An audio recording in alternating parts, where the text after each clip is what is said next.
akan mempresentasikan materi terkait regulasi Undang-Undang Nomor 7 Tahun 1992 tentang perbankan syariah. Adapun anggota dari kelompok kami yaitu Hanisa Ruhana Saputri, Andi Resti Gersyam, Nurmelia, Anissa Putri Murmena. Selamat menyaksikan. Baik, saya selaku pemateri pertama akan menjelaskan latar belakang lahirnya regulasi Undang-Undang Nomor 7 Tahun 1992 tentang perbankan syariah, di mana perbankan adalah salah satu motor penggerak ekonomi nasional. Indonesia mulai melakukan deregulasi perbankan pada 1983. Saat itu, Bank Indonesia dalam hal ini disingkat BI memberikan keleluasaan kepada bank untuk menetapkan suku bunga. Berdasarkan laman ojk.co.id, pemerintah berharap dengan kebijakan deregulasi akan tercipta kondisi bank yang efisien dan kuat dalam menopang perekonomian. Masih pada 1983, pemerintah Indonesia berencana menerapkan sistem bagi hasil dalam perkreditan yang merupakan konsep dari perbankan syariah. Akhirnya, 5 tahun kemudian, pemerintah mengeluarkan paket kebijakan pemerintah dengan membuka kesempatan seluas-luasnya untuk bisnis perbankan dalam menunjang pembangunan.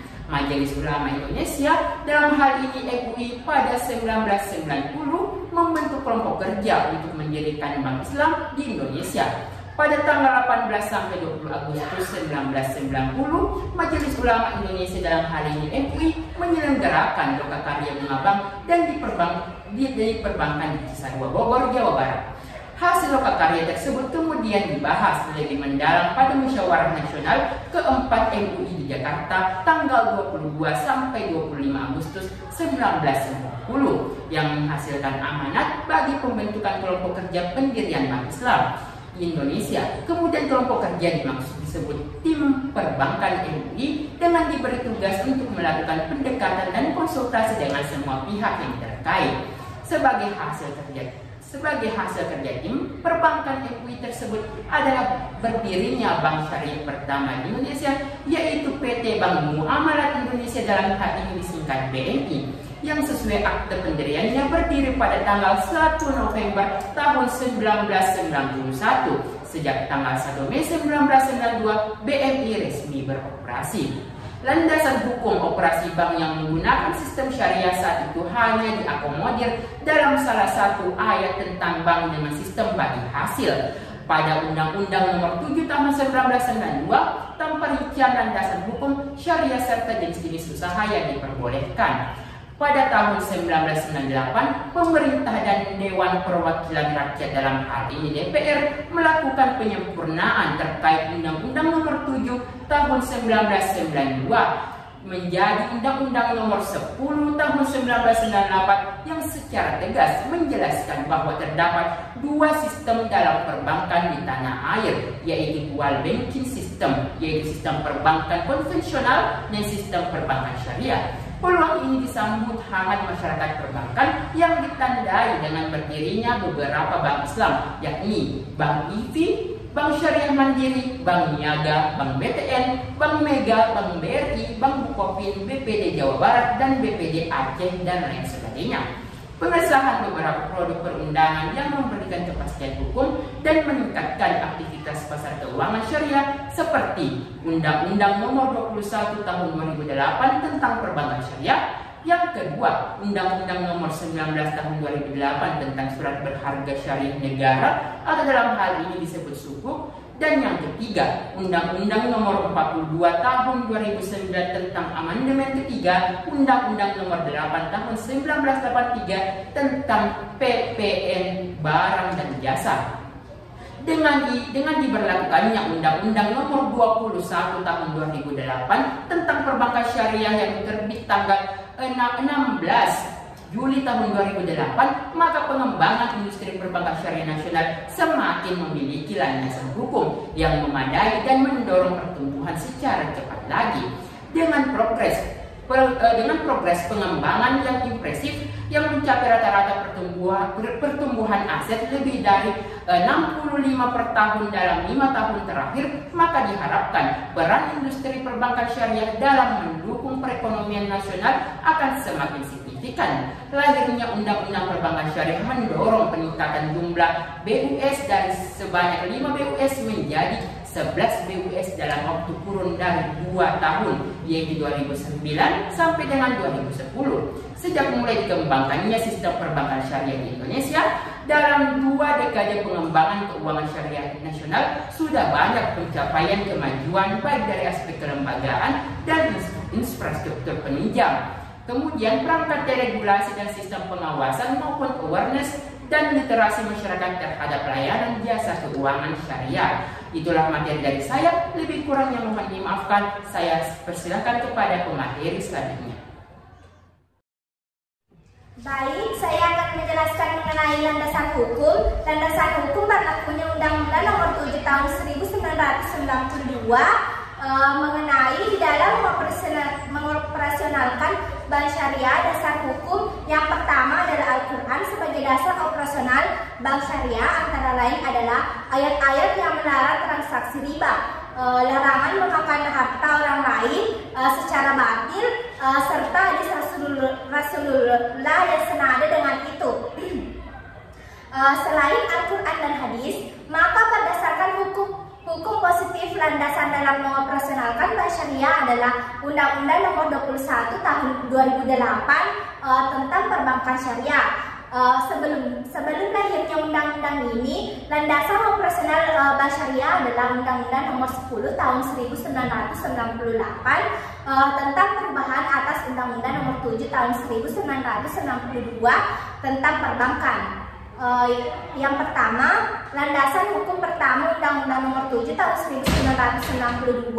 Dasar hukum ini adalah yang pertama kali muncul dalam sejarah perbankan syariah di Indonesia saat ditetapkan undang-undang tersebut. Bank yang menyusun hukum Islam ini masih berbentuk pengkreditan rakyat, dan bentuk pengkreditan rakyat ini mengadopsi atas bagi hasil sesuai yang sudah ditentukan pemerintah pada dasar hukum bank syariah tersebut. Bagi hasil sendiri adalah membagikan keuntungan bersih dari bank tersebut kepada nasabah. Besarnya pembagian hasil sudah ditentukan sebelumnya pada saat akad. Dan yang kedua, landasan hukum kedua Undang-Undang Nomor 10 Tahun 1998, kegiatan perekonomian yang kompleks tersebut membuat pemerintah harus membuat pembaharuan terhadap undang-undang. Pada landasan hukum ini, penjelasan tentang pengertian serta prinsip lebih terelaborasi. Bisa dibilang undang-undang ini cukup kuat, sebab sudah mulai banyak aspek yang dibahas oleh lebih detail dari undang-undang sebelumnya. Yang ketiga, landasan hukum ketiga Undang-Undang Nomor 21 Tahun 2008. Dasar hukum bank syariah berikut yang masih digunakan saat ini adalah Undang-Undang Nomor 21 Tahun 2008. Beberapa aspek yang menjadi poin utama dalam undang-undang satu ini adalah jenis usaha, penyaluran dana, kelayakan dalam usaha, hingga hal yang harus dihindari. Terdapat dasar hukum bank syariah lainnya, yaitu Peraturan Bank Indonesia 10/11/PB/2008 tahun 2008. Dasar hukum ini cukup kuat dan digunakan secara menyeluruh oleh perbankan yang menyusun prinsip Islam. Sekian dari saya. Assalamualaikum warahmatullahi wabarakatuh. Baik, saya akan memaparkan materi yaitu mengenai bentuk dan perubahan Undang-Undang Nomor 7 Tahun 1992. Perbankan syariah sebelumnya lahir Undang-Undang Perbankan Syariah. Keberadaan lembaga keuangan syariah merupakan sistem yang telah lama diharapkan oleh sebagian besar masyarakat Indonesia, terutama umat Islam Indonesia. Umat Islam Indonesia merindukan layanan jasa keuangan dan perbankan yang sesuai dengan syariat Islam, khususnya berkaitan dengan pelanggaran politik riba, jauh dari kegiatan yang spekulatif yang serupa dengan perjudian, ketidakjelasan pelanggaran prinsip keadilan dalam berinteraksi, serta keharusan penyaluran pembiayaan dan investasi pada kegiatan usaha yang etis dan benar secara syariah. Pengertian perbankan menurut pasal 1 angka 2 Undang-Undang nomor tahun 1998 tentang perubahan Undang-Undang nomor 7 tahun 1992 tentang perbankan adalah badan usaha yang menghimpun dana dari masyarakat dalam bentuk simpanan dan penyaluran kepada masyarakat dalam bentuk kredit dan atau bentuk-bentuk lainnya dalam rangka meningkatkan taraf hidup rakyat banyak. Sedangkan di Indonesia, lembaga perbankan memiliki misi dan fungsi sebagai agen penggunaan atau agen of development, yaitu sebagai lembaga yang bertujuan menunjang pelaksanaan pembangunan nasional dalam rangka meningkatkan pemerataan, pertumbuhan ekonomi, dan stabilitas nasional ke arah peningkatan kesejahteraan rakyat banyak. Sejak Indonesia merdeka, telah disusun 3 undang-undang yang mengatur tentang perbankan, yaitu Undang-Undang Nomor 14 Tahun 1967 tentang pokok-pokok perbankan, kemudian Undang-Undang Nomor 7 Tahun 1992 tentang perbankan, dan Undang-Undang Nomor 10 Tahun 1998 tentang perubahan Undang-Undang Nomor 7 Tahun 1992 tentang perbankan. Selain itu, peraturan dalam pembentukan undang-undang juga telah dikeluarkan berbagai paket kebijaksanaan. Yang kedua, periode Undang-Undang Nomor 14 Tahun 1967 pengaturan tentang perbankan di Indonesia sudah dimulai sejak zaman penjajahan Belanda untuk menerbitkan praktik lembaga pelepasan uang yang banyak terjadi. Waktu itu dikeluarkan pengaturan baik dalam bentuk perundang-undangan maupun bentuk surat keputusan resmi dari pihak pemerintah. Di antara lembaga keuangan yang telah berdiri sejak zaman penjajahan tersebut yaitu The Javas Bank NV tanggal 10 Oktober 1827 yang kemudian dikeluarkan Undang-Undang The Javas Bank. Inilah yang kemudian menjadi Bank Indonesia. Sesudah Indonesia merdeka, regulasi perbankan secara sistematis dimulai pada tahun 1997 dengan dikeluarkannya Undang-Undang Nomor 14 Tahun 1967 tentang pokok-pokok perbankan. Undang-undang ini mengatur secara komparatif sistem perbankan yang berlaku pada masa itu. Namun demikian, undang-undang ini belum mengatur tentang perbankan syariah. Undang-Undang Nomor 7 Tahun 1997 dalam rangka menyempurnakan tata perbankan nasional dikeluarkan Undang-Undang Nomor 7 Tahun 1992 sebagai pengganti Undang-Undang Nomor 14 Tahun 1967 melalui Nomor 7 Tahun 1992 ditempuh langkah-langkah di antara lain yang pertama penyederhanaan jenis bank, yang kemudian persyaratan pokok untuk mendirikan suatu bank yang diatur secara rinci. Yang selanjutnya peningkatan perlindungan dari masyarakat yang dipercayakan pada lembaga perbankan melalui penerapan prinsip kehati-hatian dan perbankan yang lebih jelas dan lebih terarah. Ketentuan tersebut terdapat pada pasal 1 angka 12, pasal 6 huruf M, dan pasal 13 huruf C. Secara lengkap pasal-pasal tersebut berbunyi pasal 1 angka 112 yang ketentuan, dan kemudian pasal 6 tentang usaha bank umum, pasal 6 huruf M.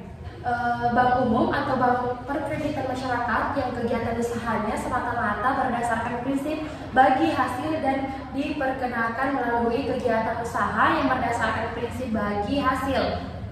Dari uraian di atas tampak bahwa Undang-Undang Nomor 7 Tahun 1992, PP Nomor 72 Tahun 1992 dan beberapa surat edaran Bank Indonesia atau SEBI telah mulai mengatur tentang bank syariah, walaupun tidak menggunakan istilah bank syariah, akan tetapi menggunakan istilah bank berdasarkan prinsip bagi hasil. Selanjutnya Undang-Undang Nomor 10 Tahun 1998 pada tanggal 10 November 1998 telah diundangkan Undang-Undang Nomor 10 Tahun 1998 tentang perubahan Undang-Undang Nomor 7 Tahun 1992. Undang-undang yang memberikan penegasan terhadap konsep perbankan Islam dengan mengubah penyebutan bank berdasarkan prinsip bagi hasil pada Undang-Undang Nomor 7 Tahun 1992 menjadi bank berdasarkan prinsip syariah. Juga terdapat penguatan penduduk hukum Islam bidang perikatan dalam tatanan hukum positif. Pasal 1 ayat 13 masalah yang diatur undang-undang ini selain berupa penegasan terhadap eksistensi perbankan syariah di Indonesia juga menyangkut kelembagaan dan operasional bank syariah. Pengaturan bank syariah melalui Undang-Undang Nomor 21 Tahun 2008 tentang perbankan syariah. Perbankan syariah menunjukkan fenomena yang perkembangannya telah mengejutkan para pengamat perbankan konvensional. Gubernur Bank Indonesia Baharudin Abdullah menegaskan pertumbuhan perbankan syariah di Indonesia mencapai 50%, sementara di Malaysia dan di negara lain sekitar 15-20%. Kedudukan Undang-Undang Perbankan Syariah adalah dengan demikian jika dalam Undang-Undang Perbankan Syariah merupakan lex spesialis dari Undang-Undang Perbankan. Hal ini ada pengaturan yang berbeda dengan yang diatur dikarenakan Undang-Undang Perbankan Syariah merupakan dalam Undang-Undang Perbankan. Maka bagi perbankan syariah, undang-undang yang khusus mengatur perbankan undang-undang yang digunakan adalah Undang-Undang Syariah. Sedangkan Undang-Undang Perbankan mengatur perbankan syariah secara umum, baik perbankan syariah maupun perbankan konvensional. Baik, selanjutnya saya serahkan kepada rekan saya. Nah, baik, di sini saya akan melanjutkan pemaparan dari teman saya, yaitu yang akan saya paparkan mengenai tujuan pembentukan regulasi Undang-Undang Nomor 7 Tahun 1992, di mana di sini perbankan syariah bertujuan menunjang pelaksanaan pembangunan nasional dalam rangka meningkatkan keadilan, kebersamaan, dan pemerataan kesejahteraan rakyat. Hal-hal yang menjadi pertimbangan dalam pengesahan Undang-Undang Nomor 21 Tahun 2008 tentang perbankan syariah yaitu yang pertama, sejalan dengan tujuan pembangunan nasional. Yang kedua, kebutuhan masyarakat akan jasa-jasa perbankan syariah semakin meningkat. Yang ketiga, perbankan syariah memiliki kekhususan dibandingkan dengan perbankan konvensional. Dan yang keempat, Undang-Undang Nomor 7 Tahun 1992 tentang perbankan dan Undang-Undang Nomor 10 Tahun 1998 belum spesifik, sehingga perlu diatur secara khusus dalam satu undang-undang terkait perbankan syariah. Nah, materi selanjutnya yaitu mengenai penjelasan tambahan terkait regulasi Undang-Undang Nomor 7 Tahun 1992. Di sini, fungsi dari regulasi perbankan syariah sesuai dengan pasal 4 Undang-Undang Nomor 21 Tahun 2008 tentang perbankan syariah. Yang pertama, bank syariah dan UUS wajib menjalankan fungsi menghimpun dan menyalurkan dana masyarakat. Yang kedua, bank syariah dan UUS dapat menjalankan fungsi sosial dalam bentuk lembaga baitul mal. Yang ketiga, bank syariah dan UUS dapat menghimpun dana sosial yang berasal dari wakaf, uang, dan menyalurkannya kepada pengelola wakaf yang sesuai dengan kehendak pemberi wakaf. Lalu yang keempat, pelaksanaan fungsi sosial sebagaimana dimaksud pada ayat 2 dan ayat 3 sesuai dengan ketentuan peraturan perundang-undangan. Nah, selanjutnya mengenai prinsip perbankan syariah. Bank syariah berjalan sesuai prinsip syariah berdasarkan hukum Islam yang mengacu pada Al-Quran dan Hadis. Perbankan syariah juga mengacu pada fatwa yang dikeluarkan oleh Dewan Syariah Nasional Ulama Indonesia. Selain itu, perbankan syariah terhindar dari praktik masyir, gahar, riba. Masyir adalah judi, di mana di dalam sebuah permainan pihak yang menang akan mengambil keuntungan dari pihak yang kalah. Gahar adalah permainan dalam transaksi karena informasi yang tidak lengkap. Sedangkan riba adalah tambahan atas pinjaman atau barang ribawi. Nah, selanjutnya mengenai kontribusi. Kontribusi di sini ada 3 poin. Yang pertama, perbankan syariah selalu tumbuh setiap tahunnya. Yang ketiga, dengan terus bertumbuhnya perbankan syariah secara otomatis kontribusi terhadap ekonomi nasional juga terjaga. Yang ketiga, tidak kalah penting peranan bank syariah dalam menggerakkan ekonomi halal. Nah, mengenai kekurangan regulasi perbankan syariah, yang pertama, semakin besarnya girat keislaman umat muslim Indonesia, maka kesadaran untuk mempergunakan produk halal semakin besar, termasuk dalam bidang keuangan perbankan. Kondisi ini menjadi peluang bagi bank syariah sehingga perlu ditangkap sedini mungkin. Yang kedua, besarnya girat yang dibarengi dengan tumbuhnya kelas menengah muslim menjadi kian untuk pertumbuhan bank syariah. Dan yang ketiga, perlu bank konvensional perlu konversi menjadi bank syariah, apalagi jika pemerintah dapat mengeluarkan kebijakan yang mampu memperbesar peran bank syariah di masyarakat.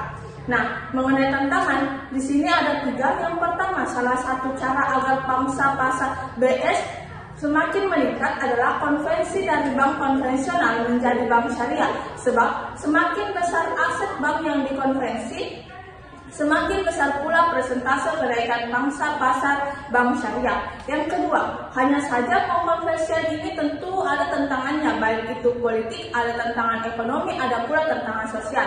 Example, tantangan ekonomi simpanan atau pinjaman tentu berpijak pada kehendak nasabah. Artinya, jika sebagian besar nasabah muslim mungkin tidak masalah, tetapi jika nasabah besar adalah non-muslim, bisa jadi mereka keberatan jika dilakukan konversi. Ini perlu diwaspadai. Nah, mungkin hanya itu yang bisa saya jelaskan. Wassalamualaikum warahmatullahi wabarakatuh. Itulah tadi pemaparan materi dari kelompok kami. Jangan lupa Like, comment, dan subscribe. Kami pamit undur diri. Wassalamualaikum